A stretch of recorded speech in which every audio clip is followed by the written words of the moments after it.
তো এখানে যে পেঁয়াজ কুচাচ্ছি, কেননা বেসন পকোড়ি করব। ওটার মধ্যে নুন, হলুদ, লঙ্কা গুঁড়া, পেঁয়াজ আর লঙ্কা কুচিয়ে দিয়েছিলাম। আর ওই ডিমটা দেখছো না, ওই ডিমটা দিয়েই ফেটছিলাম বেসনটাকে। আর একটুখানি দিয়েছিলাম, আর একটুখানি সামান্য জল দিয়েছি, মানে একদম সামান্য। বোতলে ঢাকনা হয় না, ওই এক ঢাকনার মতো জল দিয়েছিলাম। দিয়ে ওটা মাখার পর ওটা পকোড়ি করেছিলাম। মানে এই যে তেল দিচ্ছি, সর্ষের তেল। তো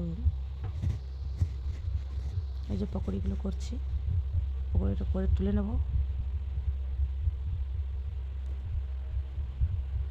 প্রথম পার্টটা দেখাতে পারিনি পকোড়ি করার, প্রথমটা হয়ে গেছিলো। এটা নেক্সট বার যেটা দিয়েছিলাম সেটা।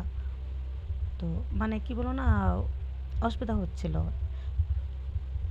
ধরার মতন। তো সবসময় কাউকে পাচ্ছি না, কখনো কখনো ফোনটা ধরে দিয়েছিলাম, কখনো কখনো আমি নিজেই ধরে করেছি। তো হয়ে গেছিলো, এগুলো হয়ে গেছিলো সব। আর এমনি শুধু শুধু পকোড়িটা খেতে না খুব ভালো লাগছিলো, কিন্তু আমি এটা সবজি বানাবো। আবারও একটুখানি তেল দিয়েছি যে, আর জিরা ফোড়ন দিয়েছি। দিয়ে ওটার মধ্যে লঙ্কাটা দিয়ে পেঁয়াজটা দিয়ে দিলাম, সরি। পেঁয়াজ দিয়েছি, পেঁয়াজটা সামান্য ভেজেছি, বেশি ভাজিনি। ভাজার পর একটা তেজপাতা দিয়েছিলাম 2 টুকরো করে, আর ওটার মধ্যেই আলু সেদ্ধটা দিয়ে দিয়েছি। আলুটা সেদ্ধ করা ছিল।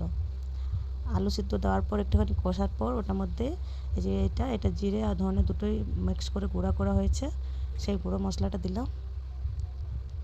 এটা একটা মিক্স মশলা, সেই মিক্স মশলাটাও দিলাম। হলুদ দিয়েছি, নুন দিয়েছি, ওটা দেখাতে ভুলে গেছি। তো ওগুলো দিয়েছি সামান্য, মানে আন্দাজ হিসাবে। আর একটুখানি আদা ছিল, আদাটা কুড়ানো ছিল, সেই আদাটা দিয়েছি। আদাটা প্রথমে দিইনি, কেননা আদাটা প্রথম থেকে ভাজলে তিতা হয়ে যেত, তাই আদাটা মাঝামাঝি দিয়েছি। তারপর যখন একটুখানি হালকা ভেজেছি, বেশি ভাজিনি, যেহেতু গুঁড়ো মশলা ছিল। তো তারপর জল দিয়ে কষলাম, কেননা গুঁড়ো মশলা ভাজতে গেলে না, বেশি ভাজতে গেলে তিতা হয়ে যায়। আর জল দিয়ে যদি একটু ভাজা যায়, মানে কষানো যায়, তাহলে ঠিক থাকবে। তো কালারটা ভালো লাগছে না, এটা একটু কষাবো, আরও একটু কষাবো। একটা কমই ছিল এটার মধ্যে, সেটা ছিল টমেটো, ধনেপাতা ছিল না, দিলে আরও ভালো লাগতো, কিন্তু এমনিতেও ভালো লেগেছে। ভাত দিয়ে খেয়েছিলাম।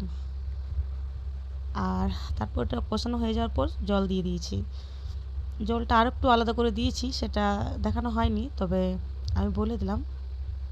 আন্দাজ পরিমাণে জলটা আবার দিয়েছিলাম। এই যে দেখছো না, জলটা বেশি লাগছে। ওটা যখন ঝোলটা যখন ফুটছিল, তখন ওটার মধ্যে বেসনের পকোড়িগুলো দিয়ে দিলাম। আর 1 ফুট হওয়ার পরে বন্ধ করে দিয়েছি। তো খেতে ভালো হয়েছে। ব্যাস তোমরা একটু দেখো, লাইক করো, সাবস্ক্রাইব করো।